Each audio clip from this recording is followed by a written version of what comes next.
Lagi sila masigla. Sa hayop naman para sa balahibo. Sige, natin.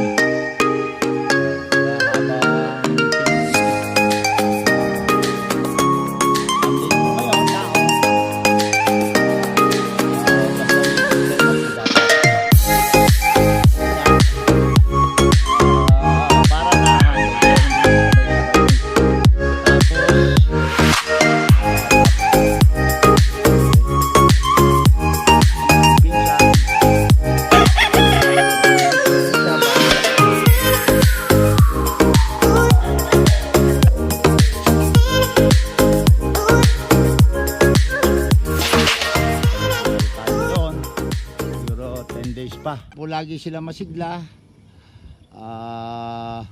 Mag-rotate po tayo. Aalis from cording sa Nalimak.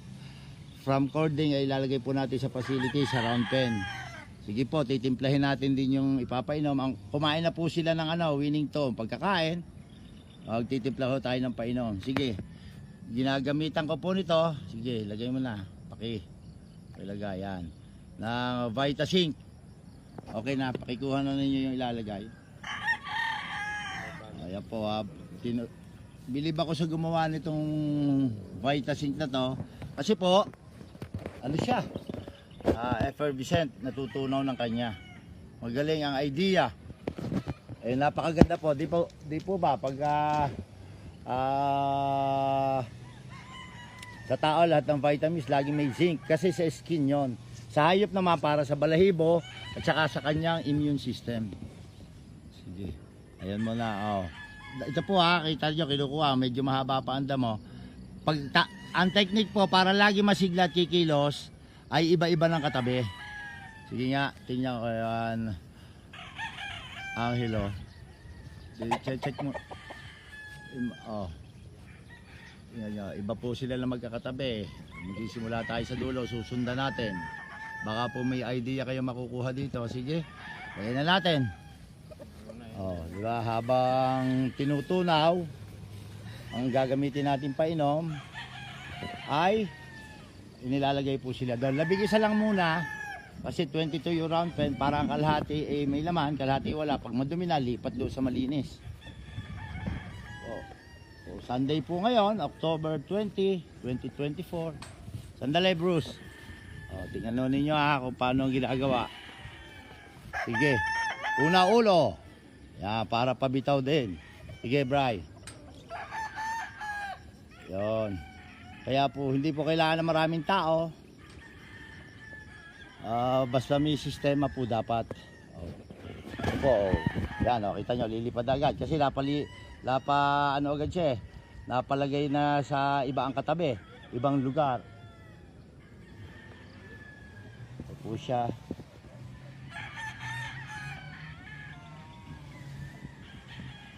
Yan yun, nag-scratch, masigla.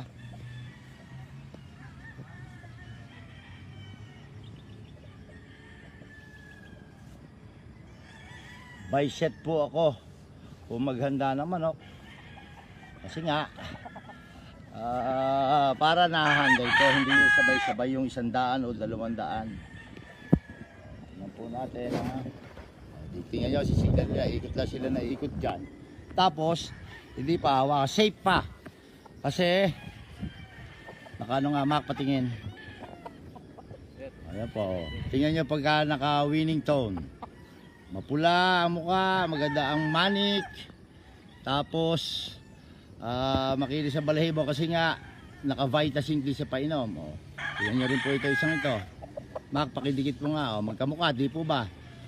Third cousin na sila relationship. Sige, teka, nasan yung isa pa? Ito pa, alin ba? Ayan yan nyo po.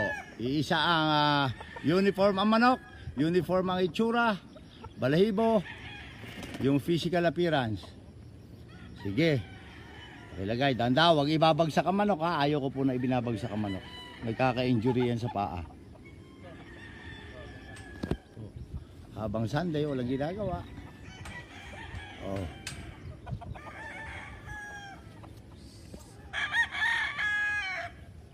Yan po. Ilan na ba? 6. So 5 pa.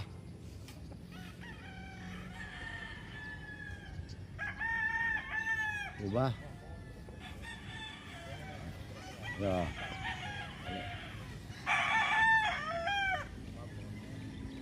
Tapos yun. Sige.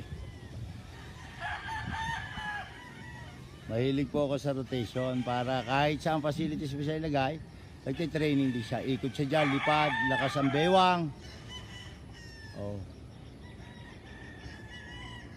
So, dapat lang tuturuan nyo yung mga tao kung paano ang paghawak. Yan lang po, napakasimple. Pakain, painom. Inuulit-ulit, basic program, deworm, dilaws. Tapos ito lang. Mauna yan. Mauna ka. Tingnan ulit natin itong kasunod na ilalagay.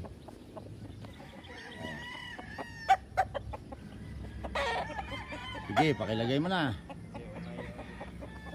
Yan. Una muna yung mga may palong. Kabisado ko po ito. Kahit umalis ako mamaya, bumalik ako ng gabi, alam ko kung sino nakalagay doon. Nagagalit po ako pag inililipat ang manok na hindi ko alam. Case to case din po. Depende. Kung kailangan ilipat, wala ka. Pero dapat alam ko.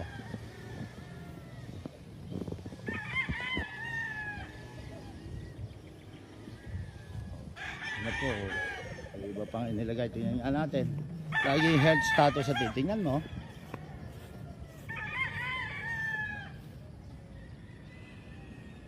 Natin. Kaya ang sigla nila iba ang katabi.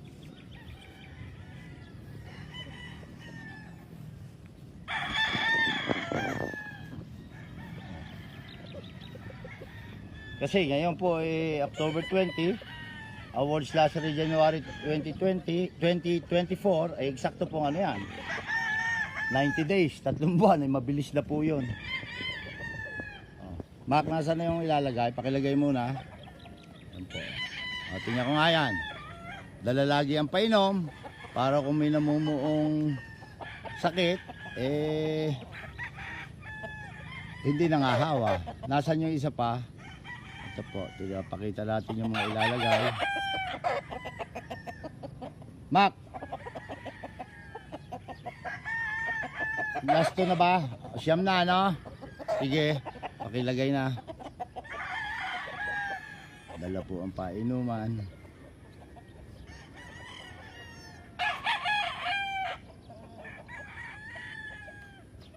Yun na po, 11. Wow. Kaya nyo, magkakamukha rin to. Ay, wait lang. Diba?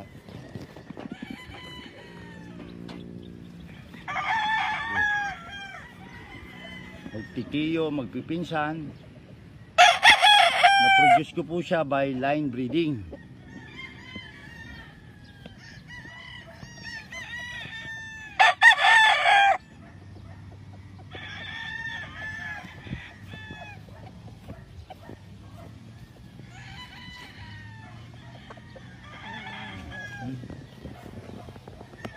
Sige. Okay na tayo. Yung painom. Tingnan nyo po. Naka-Vita Zinc. Yan po, natunaw na nakusa. Wala na siyang walang sayang. Papainom po. Dapat tingnan nyo ito. Ito ganito. Ang painuman, kung maaari, tuwing hapon nakataob. Pag matutulog sila, ganun po.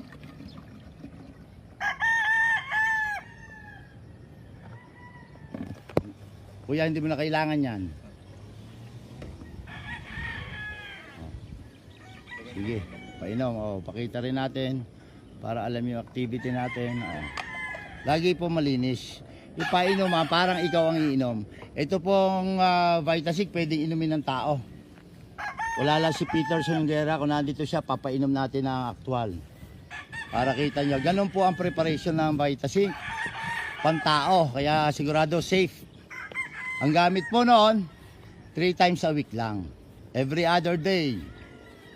Meron, wala, meron, wala.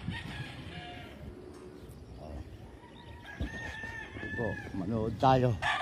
Anong ginagawa? Ayan o.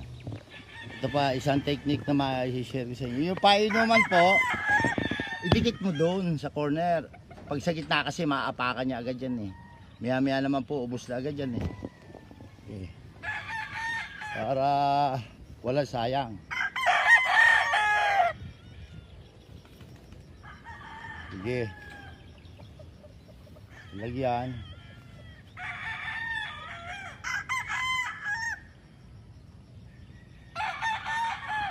Po. Sa tanghali, magre-refill ka ulit, uubos na. At kapag umulan, ipupulautin mo sila dito dahil magpuputik, eh dyan po nadidevelop yung sakit.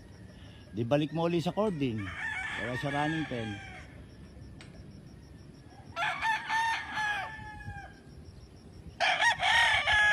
Bisitahin po natin ang pinal. Hindi na natin hawakan yan. Bukas na uli. Kung kailangan, pero kung hindi ula, dito lang sila. Oh. Isa-isahin natin yung 11. Diba? Bago na buntot. Le. Kasi po pag ganito, ang tao Sunday bibigyan mo ng laya yan. Meron din tayo na mamahinga lumabas. So ako muna uli ang bantay. Kaya gusto ko nakaayos po sila. Walang dahilan na madidisgrasya. Hindi pwede yung walang disgrasya. May buhay yan eh.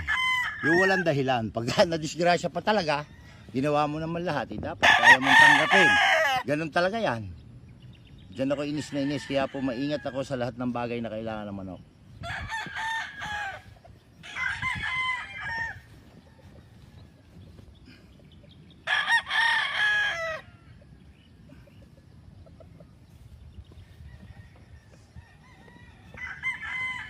Pa.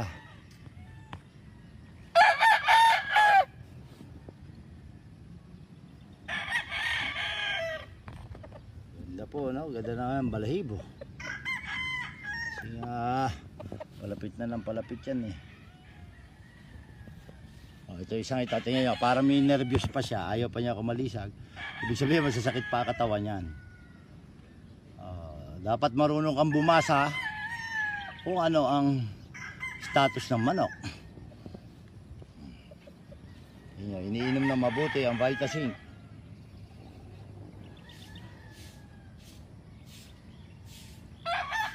Oho.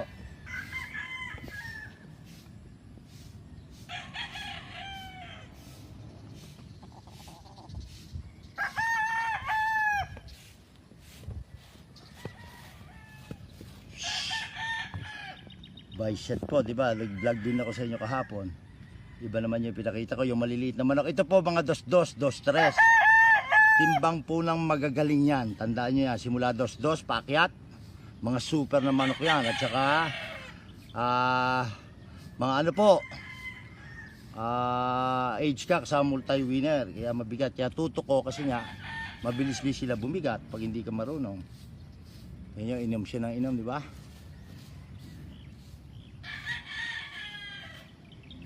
Pula-pula ang mukha.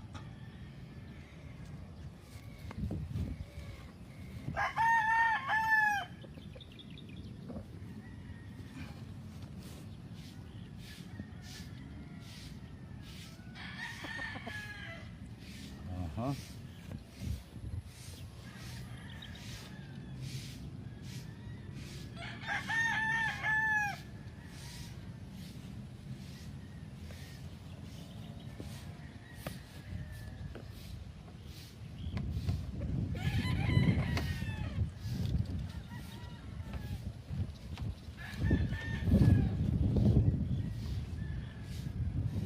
Ito, gusto ko yung nag-response nito.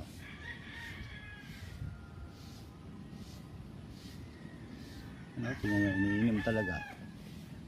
Gusto nila yung Vitasin. Yun ang napansin ko. Kaya po maganda balahibo. Winning taon ng pakain. Vitasin sa painom. Kung injectable naman, ginagamitan ko ng stallion. Pero for the meantime po, mas gusto ko ito water soluble. Kasi para iwas hawak sa kanila.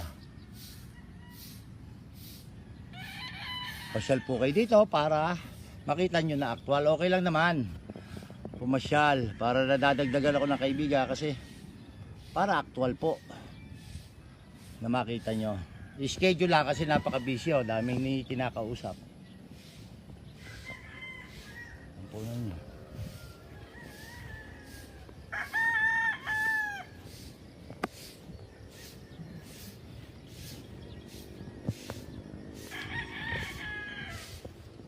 Sa Progressive Poultry Supply, tamang nutrisyon para may proteksyon.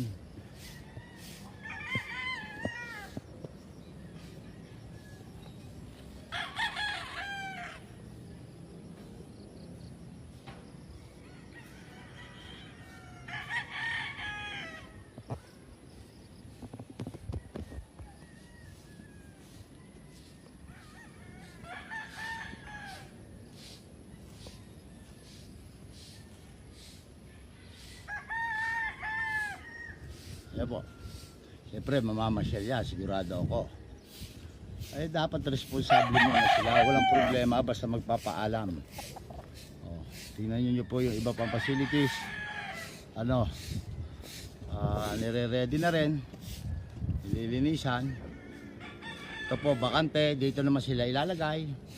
Or, depende yung another set ang ating ilalagay. Depende po, tinitingnan ko muna yung health status nga na physical appearance. Alam nyo ng payat yung manok, bakit mo ilalagay dyan? Nakakasira po yan pag hindi nyo alam gamitin. Facilities. Ito po. Lagi malinis. May dustpan, may basurahan. Ano po sila, yung ating 11. Try uli natin bisitahin sa hapon.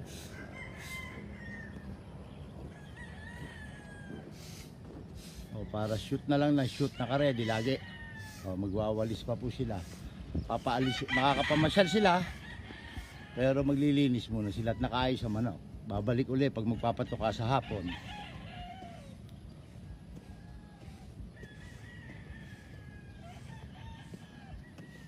Punta na tayo doon. Siguro 10 days pa. Isi-share ko sa inyo yung mga gagamitin sa breeding na nakalagay dito, naka-individualize po. Masasakit pa sa mata, nagtatapos ng paglulugon ang mga inahin na gagamitin sa breeding para sa 2025 breeding season. Oh.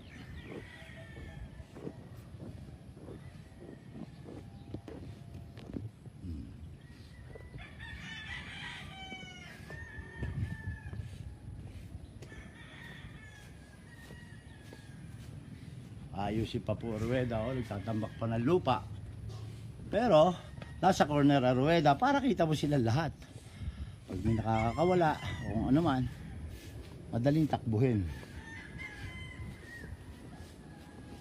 Ganun po talaga sa palabong.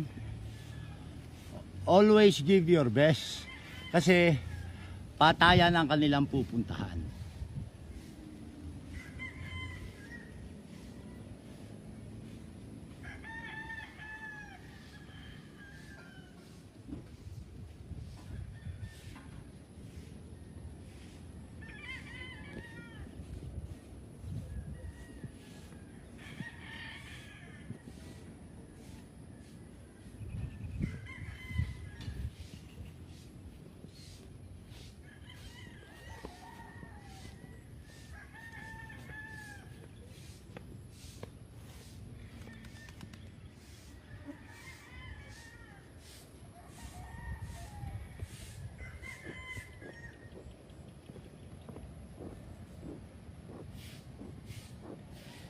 Bruce!